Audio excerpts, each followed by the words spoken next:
Poštovani gledalci, došli smo i do ključne tačke naše emisije o starim narodnim običajima. Naime, običaj sisanja motke ili omlećivanja duboko se ukorijenio među svim narodima ovdje na Balkanu.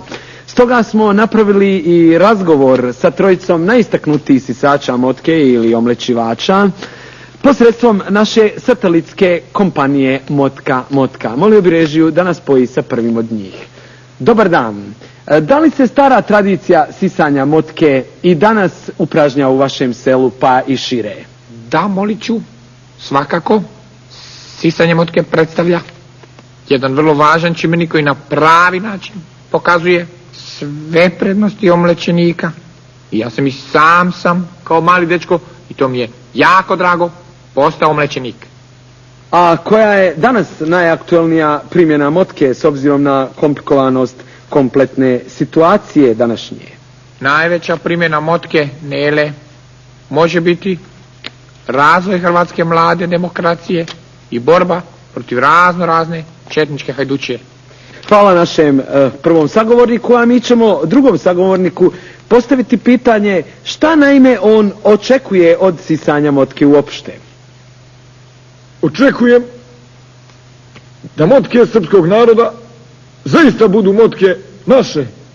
Čitam da neki kažu da Evropa neće više da nam šalje motke, a ja im kažem kova, da se uhvate nekog drugog alata i da ne diraju naše motke. Kako to mislite? Jednostavno da svako svojim radom podpomogne proizvodnju nama neophodne motke na tlu svoje republike i na tlu Jugoslaviji, naše zajedničke domovine.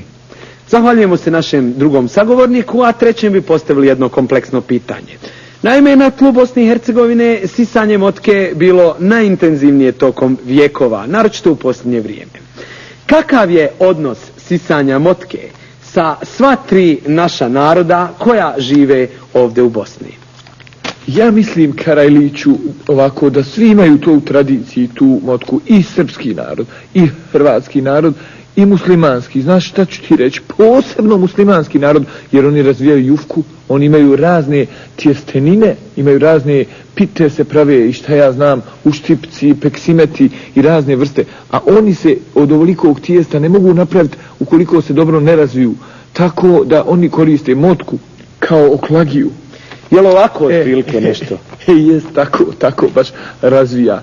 A mogu ti reći, Nele, muslimanski narod je u stvari jedini narod koji koristi motku u više pravaca, u više tih smjerova, jer on koriste motku za taj drevni običaj, za to sisanje motke, omlećivanje, ali isto tako koriste i u razvijanju raznih tjestenina, raznih pita, raznih peksimeta i šta ti ja znam već svega, tako da je to sve otprilike što mogu da ti kažem u vezi muslimanskog naroda i motke.